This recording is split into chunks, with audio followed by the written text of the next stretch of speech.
Hello everyone, welcome back to the Computer and IT Fundamentals Practical series. In today's practical, we are going to build our own Active Directory lab using Windows Server running inside VMware Workstation.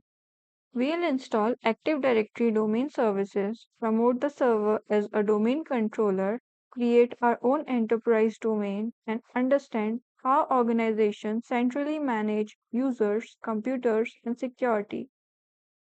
Whether you're preparing for IT support, system admin, SOC analyst, or cybersecurity roles, AD is one of the most important technologies you should know.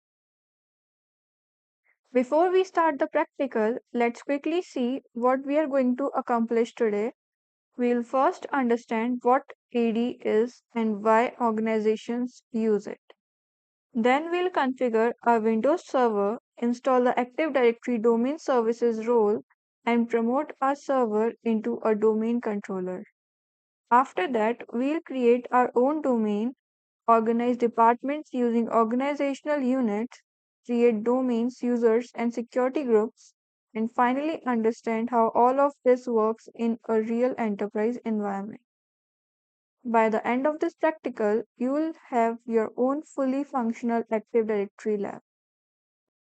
Now, you might be wondering, why do organizations even need Active Directory? Imagine a company with 100 or even 1,000 of employees. If every employee has a separate local account on every computer, managing passwords, permissions, and user access would become extremely difficult. AD solves this problem by providing centralized management. Administrators can create users, reset passwords, assign permissions, and control access from a single location. It also works together with group policies, making it possible to apply security settings across the entire organization within minutes. This is why Active Directory is used in almost every Windows enterprise environment. Let's begin our practical.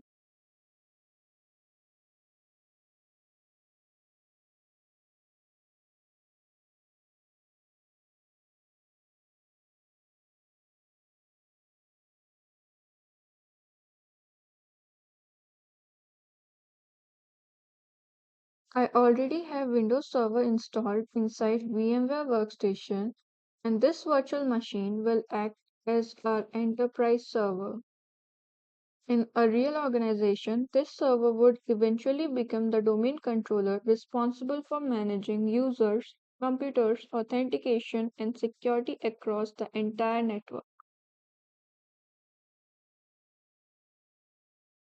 Once Windows Server starts, the Server Manager dashboard opens automatically. This is the central management console where administrators configure server roles, install features, manage networking, storage, Active Directory, DNS, DHCP, and many other enterprise services.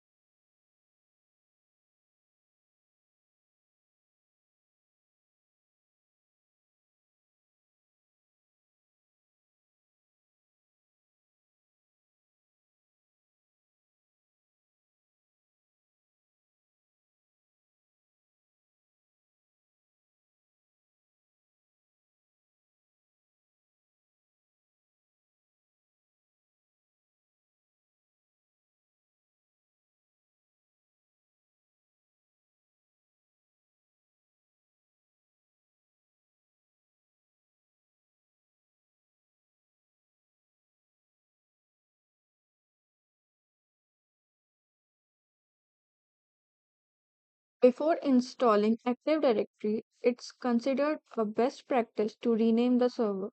Instead of keeping the randomly generated computer names, I'll rename it to DC01, where DC stands for Domain Controller. Using meaningful host names makes server management much easier, especially when an organization has multiple servers.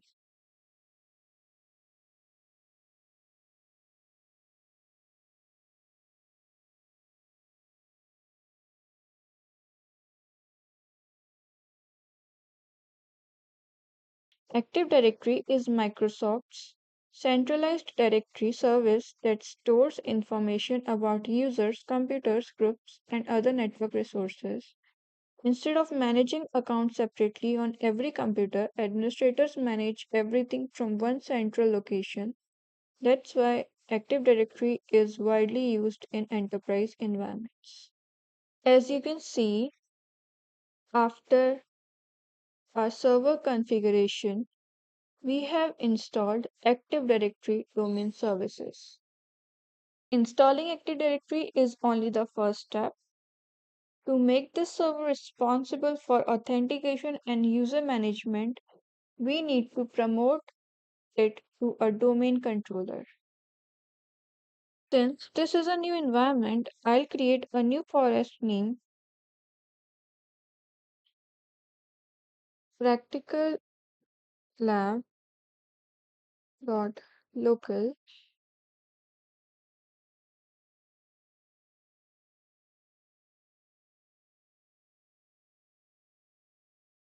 During this process, Windows also install and configure DNS because Active Directory depends on DNS for locating domain services.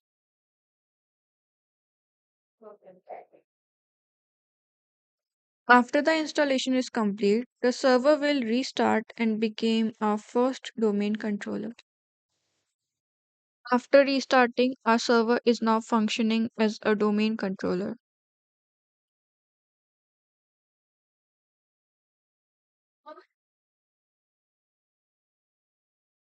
Let's verify the installation by opening Active Directory users and computers. Here we can manage users, computers, groups, and organizational units. I'll create separate organizational unit for different departments such as IT, HR, finance, and SOC.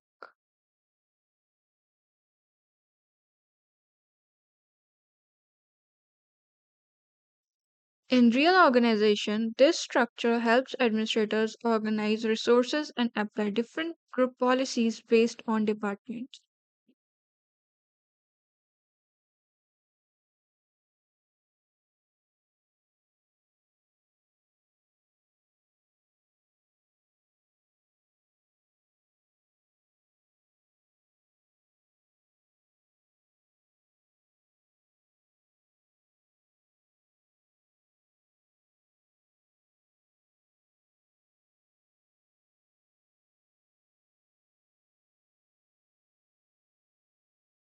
Now I'm creating our first domain user.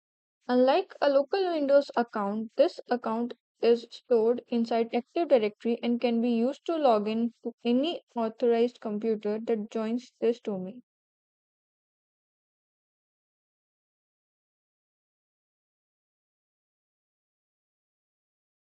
I'll also create a group name called HR admin.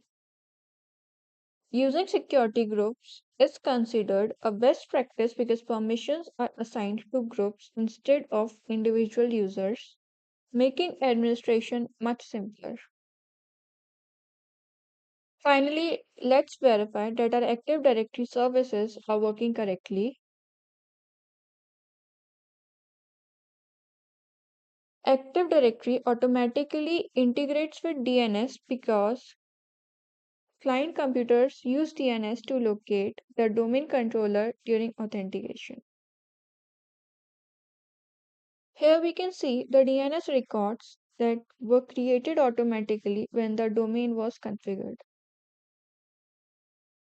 I'll also open Event Viewer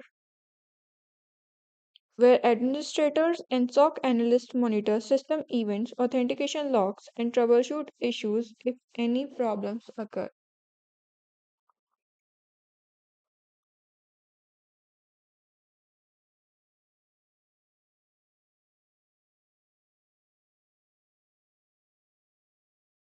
This confirms that our Active Directory environment has been configured successfully. Now, let's understand this with a real world example. Imagine you're working as a system admin at ABC Technologies. The company has around 500 employees working across multiple departments like HR, finance, IT, sales, and security. Instead of creating separate user account on every computer, the IT team set up an Active Directory domain controller. Employees receive a single domain account that they can use to log in from authorized systems. Different departments are organized into organizational units. Security groups are created to control access, and administrators manage everything from one central location. This not only saves a huge amount of time but also improves security and makes administration much easier. Congratulations, we have successfully built our first AD lab. In this practical, we configured Windows Server, installed AD domain services, promoted the server as a domain controller, created our own domain, organized departments using organizational units, created users and security groups, and understood how AD work in a real enterprise environment. This is one of the most important foundational skills for anyone preparing for careers in system admin, IT support, SOC operations, or cybersecurity. I hope you found this practical useful. If you enjoyed this video, please like, share, and subscribe to the channel for more hands-on IT and cybersecurity practicals. Thank you for watching, and I'll see you in the next practical.